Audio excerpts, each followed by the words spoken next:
Olá, para você que está me ouvindo, o meu cenário é o seguinte: eu estou sentado num sofá marrom, ao meu lado direito há uma cortina cor de creme, porque eu estou próximo a uma janela e a cortina faz parte do conjunto da janela.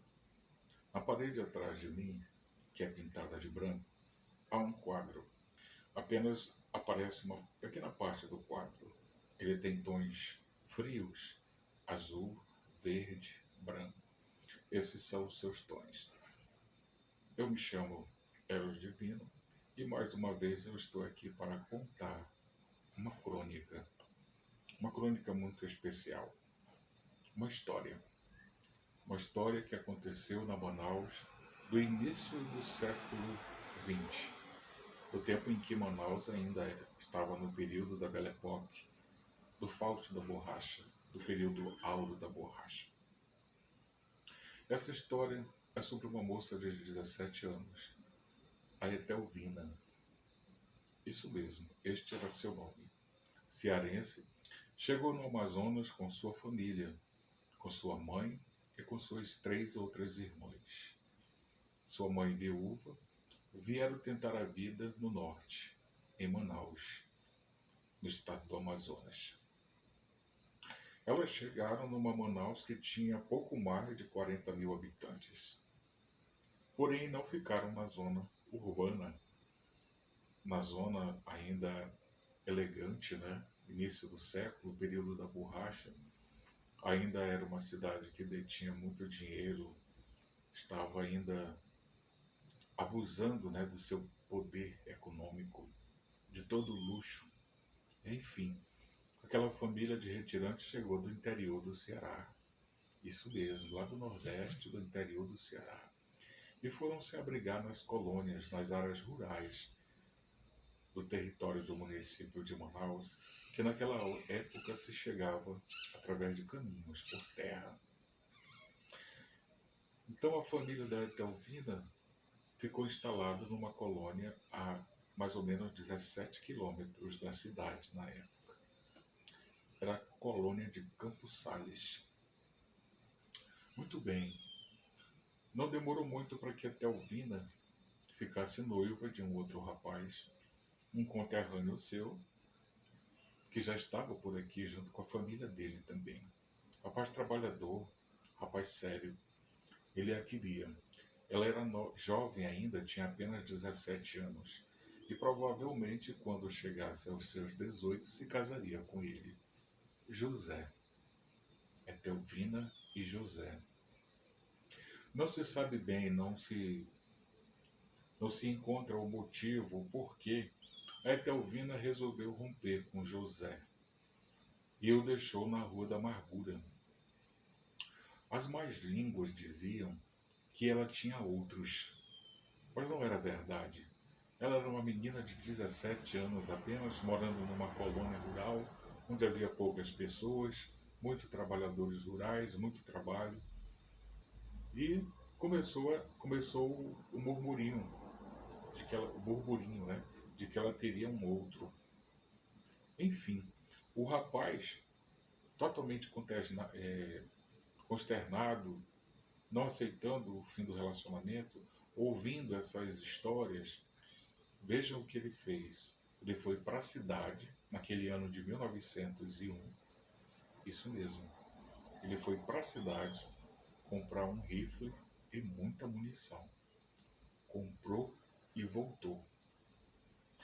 Ele voltou e foi em busca dos nomes que haviam passado para ele, nome de 3 rapazes que haviam passado a ele como os supostos namorados da Etelvina.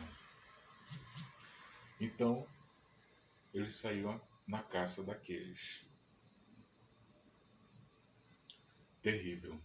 Ele encontrou o primeiro e o matou a tiros, 2 tiros.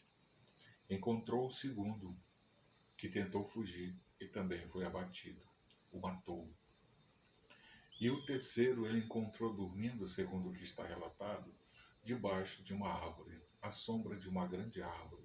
O rapaz estava repousando quando José chega e o mata. Por último, ele se dirigiu à casa da Etelvina, onde ela estava ainda deitada, inclusive de camisola, que chamavam naquele tempo camisão. Ele arrombou a porta, a raptou, a pegou à força, a tirou de dentro de casa. Nisso, o chefe da colônia viu a ação e foi chamado para deter o rapaz. Ele tentou, mas também foi abatido. A partir daí, se instaurou o terror, né? Já estava mais do que instalado. Ele levou a Etelvina para a mata dentro, e lá ele a matou, a tiros. Alguns dias depois, isso ocorreu no mês de março de 1901, e alguns dizem que foi dia 8, outros dizem que foi dia 9 de março, encontraram os dois corpos. Aí começam também várias afirmações. Dizem que o corpo de Etelvina estava invicto, mas o rapaz havia sido já estava em decomposição. E outros dizem que os dois corpos já estavam em decomposição. Cada um diz uma coisa, né? As histórias elas se confrontam muito. No local onde eles foram achados, as pessoas erigiram um túmulo. Alguns achavam que ela se encontrava naquele túmulo até então. Mas o certo é que ela foi sepultada no cemitério de São João Batista na época. E, inclusive, a própria prefeitura doou o túmulo à família, porque era uma família sem recursos, né? E teria que ser sepultada.